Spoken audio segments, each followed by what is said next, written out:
하나님의 말씀입니다. 말라기 3장 1절부터 5절에 있는 말씀입니다.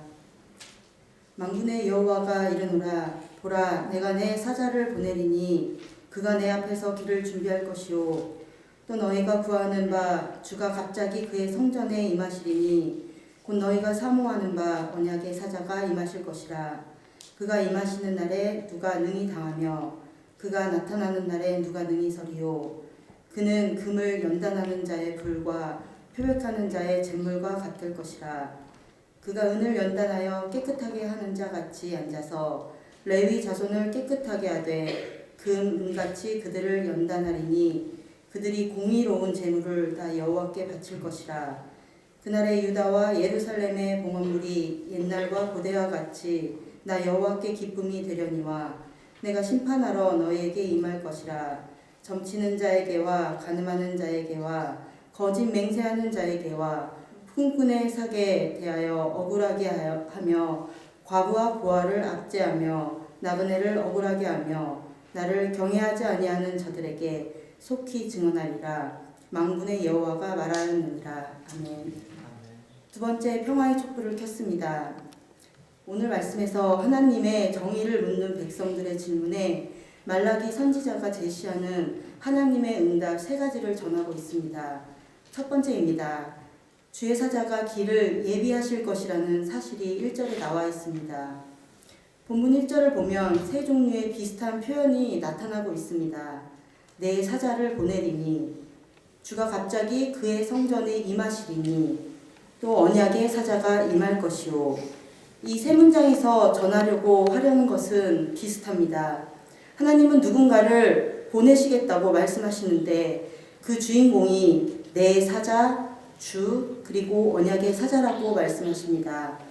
이 세 가지로 표현된 것은 사람들이 동일 인물이라고 주장하기도 하지만 내 사자와 또 주는 동일시 될 수 없기 때문에 이런 주장은 맞지 않다고 봅니다. 여호와께서 이스라엘 백성들에게 보내시는 내 사자, 언약의 사자의 사명은 바로 주의 길을 예비하는 일입니다. 사자를 보내신다는 것은 주님이 오심을 전제하는 언약의 말씀인 것입니다.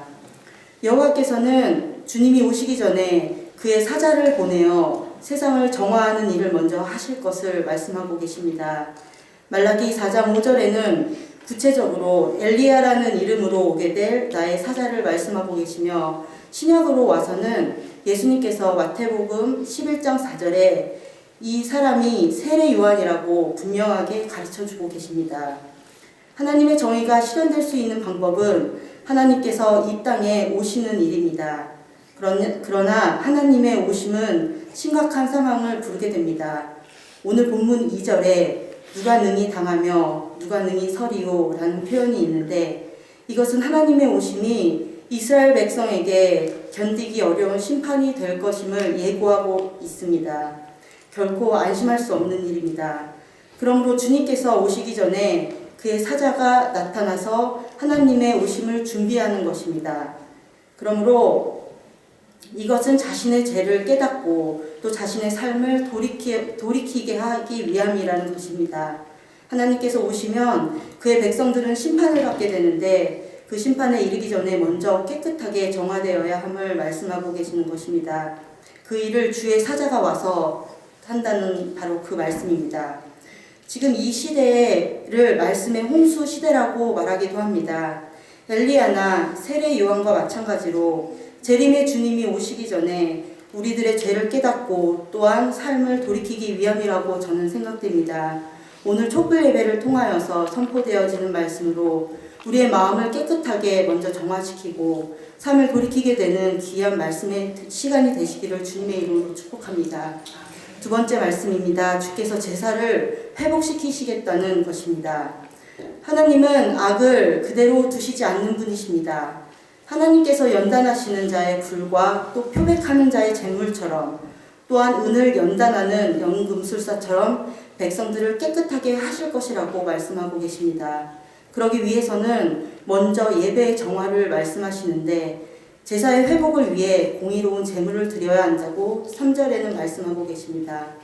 당시 말라기 시대의 레위인의 제사는 신용만 할 뿐 제사자의 정성이나 또 제사의 내용과 기준에 제사법이 맞지 않았습니다.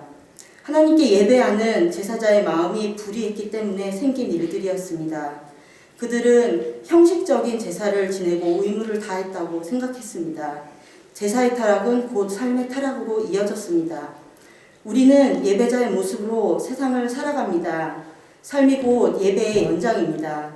하나님 앞에 선 인간의 모습은 하나님의 기준에 반듯하고 온전해야 하는데 사람들은 자기 상황과 기준으로 판단하고 합리화합니다. 이런 우리들을 깨끗하게 하되 연단의 과정이 있다고 말씀하고 계십니다. 금과 은같이 귀하고 가치 있게 되려면 반드시 불순물을 제거하는 과정이 있어야 하고 그 과정은 알고 계신 것처럼 참 고된 과정입니다. 삶의 연단의 과정 속에 계십니까? 연단의 과정 속에서 그 끝에서 만나는 예수 그리스도가 여러분의 금과 은이 될 것입니다. 우리의 삶이 예배가 되고 또 그 예배가 회복되는 방법은 오직 예수 그리스도이시라는 것을 우리가 깨달을 때에 하나님의 기쁨이 되는 예배와 삶이 되시기를 또한 축복합니다. 마지막 세 번째로 하나님은 악한 자를 반드시 심판하실 것이라는 것입니다. 하나님은 불의한 자를 묵과하지 않으십니다. 하나님은 그들을 심판하실 것이라고 분명하게 말씀하고 계십니다. 불의한 자들은 5절에 나옵니다. 점치는 자, 간음하는 자, 거짓 맹세하는 자, 삭슬 지불하지 않는 주인, 과부와 고아와 또 나그네를 압제하고 억울하게 하는 자, 그리고 여호와를 경외하지 않는 자들이 바로 그들입니다.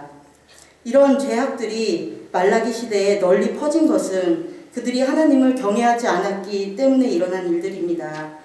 하나님은 철저히 무시되었던 것입니다. 지금 우리의 상황은 어떠한가요? 성경은 악인과 의인의 삶을 끊임없이 대조시키고 있습니다. 삶의 불일치, 또 삐걱거리는 시대의 불의를 고발하는 말라기 선지자는 하나님의 심판을 예언하면서 백성들에게 회개를 촉구하고 있습니다. 동시에 이런 모순을 하나님께서 바로 잡으실 것이라는 확신을 또한 주고 있습니다.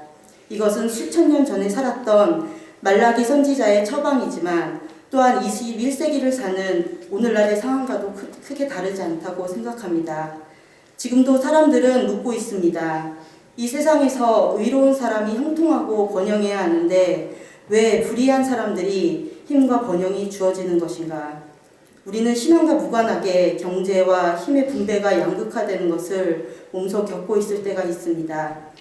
이것이 사회를 지배하고 지속될 때 사람들은 낙심하고 한 가닥의 희망마저 잊어버리게 되는 것입니다.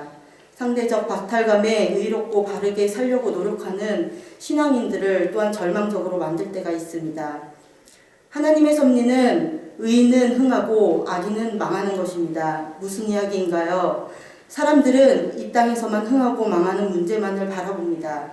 그러나 하나님의 섭리는 그 문제가 이 땅에 한정되어 있지 않다는 사실입니다.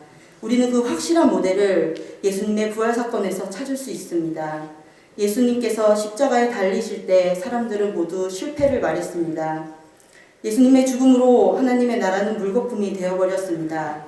그러나 그것으로 모든 것이 끝난 것이 아니었습니다. 위대한 반전이 일어났던 것입니다. 예수님은 부활하셨습니다. 또한 승리하셨습니다. 그것은 예수님의 완벽한 승리이자 악인들의 철저한 패배였습니다. 악인은 망하고 의인이 흥하는 것은 성경의 진리이자 하나님의 섭리입니다. 우리는 새로운 세상을 열기 위한 과정 안에 있습니다. 우리는 어떻게 이 과정을 헤쳐나가야 하는 것일까요? 오늘 저는 평화의 촛불을 켜면서 그 답을 찾기 원합니다. 우리의 답은 바로 예수 그리스도입니다. 오늘 예배와 말씀을 통하여 평화의 왕으로 오신 예수님을 만나는 귀한 시간이 되시기를 주님의 이름으로 축복합니다.